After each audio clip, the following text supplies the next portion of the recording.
Okay, from barking drum, the bark logs means वो तने जिसमें से हमने branches और leaves remove कर दिए हैं. The bark logs go into the chipper where their size is reduced to a chip size. The chips then go into the bin where they are stored for some instance, and then from the bin the chips goes into the digester whose working temperature is close to 170 to 180 degrees C, and pressure required here is 900 kPa. We also provide steam in this digester in order to soften the porous structure of the chips, and then we add cooking liquor, which in craft process is the mixture of sodium hydroxide and sodium sulfide.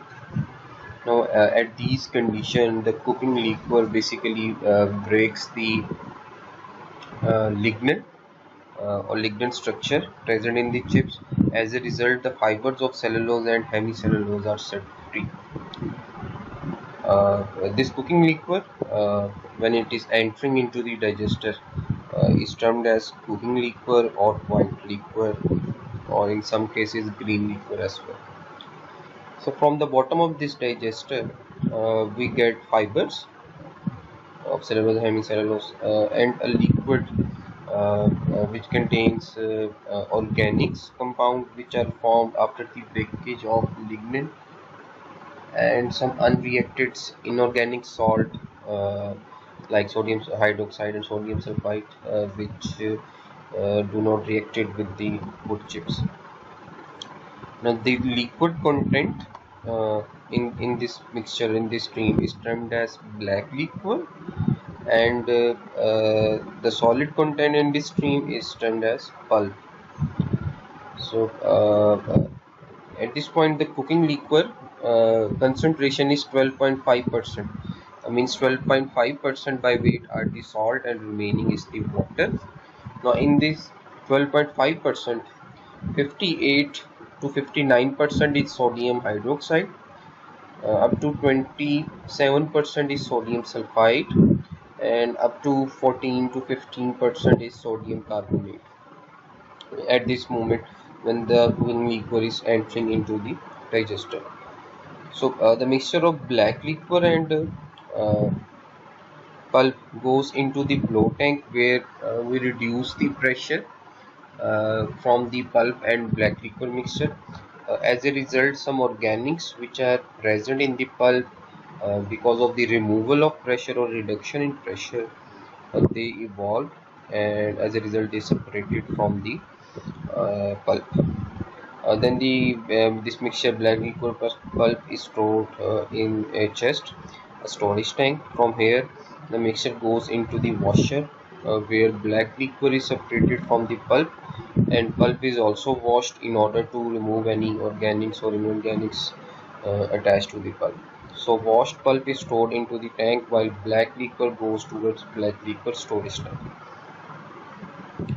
Pulp from the storage tank goes towards a screen where the job is to remove any tangled fibers, any knots of the fibers or ripples of the fibers. So they are handpicked on these screens.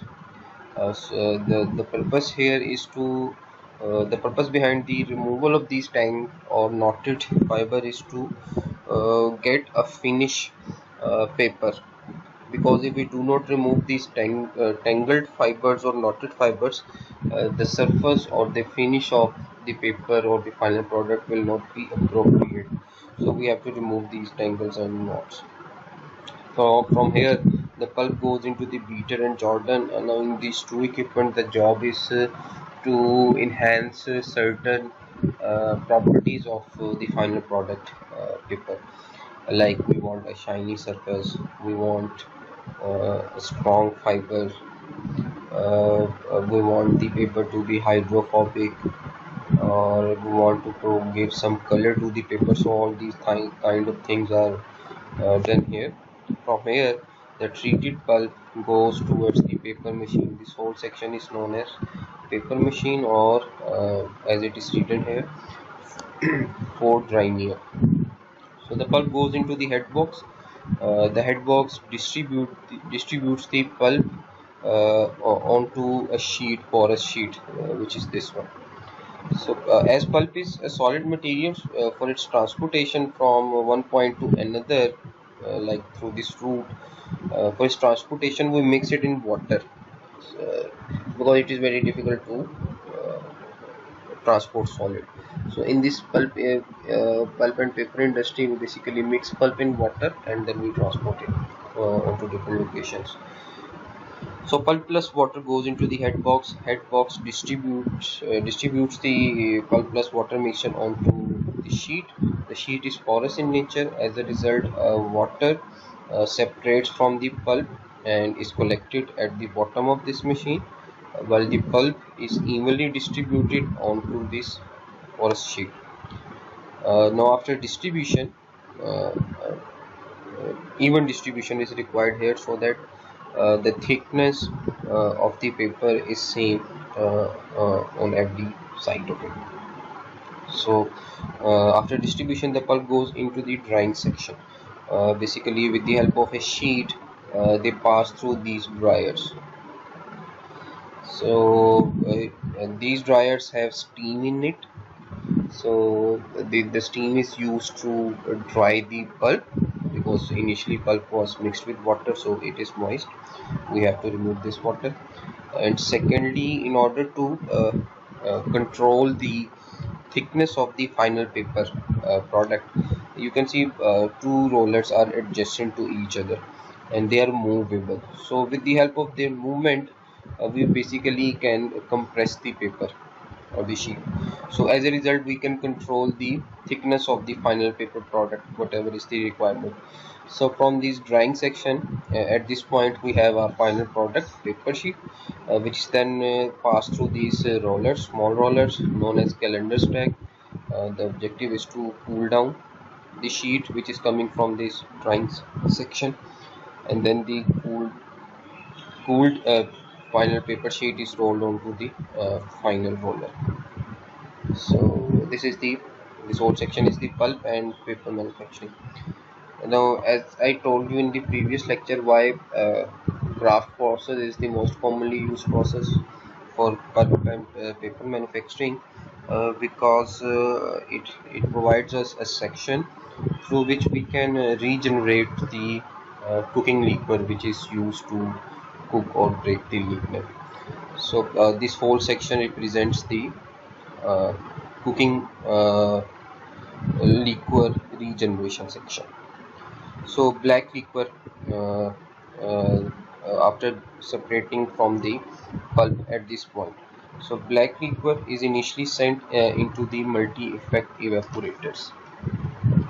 So the black liquor entering the uh, evaporators has 20% solids, and when it leaves the evaporator after performing the evaporation process, the concentration of solids is increased to 35%. As I already told you, the solids in black liquor means inorganics and organic compounds which are formed by the breakage of lignin. Now this 35% concentrated black liquor is stored and then sent into the next evaporator, which is this 6 number. Again, and the job here is to increase the solid content in the black liquor. So the evaporation in this step, direct contact evaporator, the same objective is being achieved, and the concentration of solids is increased up to 70%. In some cases they have reported 65%. In some cases the reported value is 80%. So it depends upon the size, capacity and load of the evaporators, up to which value you want to achieve the solid content in the black liquor. So the concentrated black liquor then goes into the furnace, this 8 number equipment. So in this furnace again we heat the black liquid. As a result, the organics present in the black liquor, they are combusted and converted into carbon dioxide or carbon monoxide and water vapors. As a result, the remaining things available in this black liquor present furnace, they are all inorganics now. Organics जो lignin breakage से बने थे वो सारे यहाँ पे combust हो गए और अब जो कुछ भी बच गया it is inorganics. So as a result, as a result of higher temperature present in this furnace, the organic compounds are combusted and we get a molten salt, which leaves the furnace from this point and enters into this 9 number equipment tank, which is a dissolving tank. Uh, the, the, the molten salt leaving the furnace has high content of sodium. As we all know, okay, we use sodium hydroxide and sodium sulfide. So in order to decrease the viscosity of this molten salt, so that we can transport it easily to different locations, we have to reduce its viscosity. To reduce its viscosity, we can add water, we can mix it in water, but as these molten salts are composed of sodium salts, direct contact of water and sodium is highly exothermic and can lead towards explosions, so we cannot do that. So but we have to reduce its viscosity. So for that purpose, we add weak solutions of sodium hydroxide in tank number 9 to reduce the viscosity of this molten salt. So the weak solution of sodium hydroxide helps us in avoiding the explosion conditions or explosion situations, and also reduce the viscosity of this molten salt. As a result, uh, we are able to achieve our targets, and then this black liquor, which is treated in this section, when it leaves the tank number 9 after dilution, is known as green liquor, and it is stored in this green liquor tank. It may have some unwanted inorganics like bicarbonates or other salts like sulfates. So for removal of these unwanted or undesired inorganic salts, we send green liquor into casting sizing section, and we add lime here. As a result, unwanted salts are converted into insoluble precipitates known as sodium carbonate or calcium magnesium carbonates. These insoluble precipitates are settled in the settling tank, separated from the green liquor, and then this green liquor is sent into the cooking liquor storage. From here, cooking liquor goes into the digester. So ये पूरी story है. Thank you for watching. Don't forget to subscribe our channel. Check out our other videos.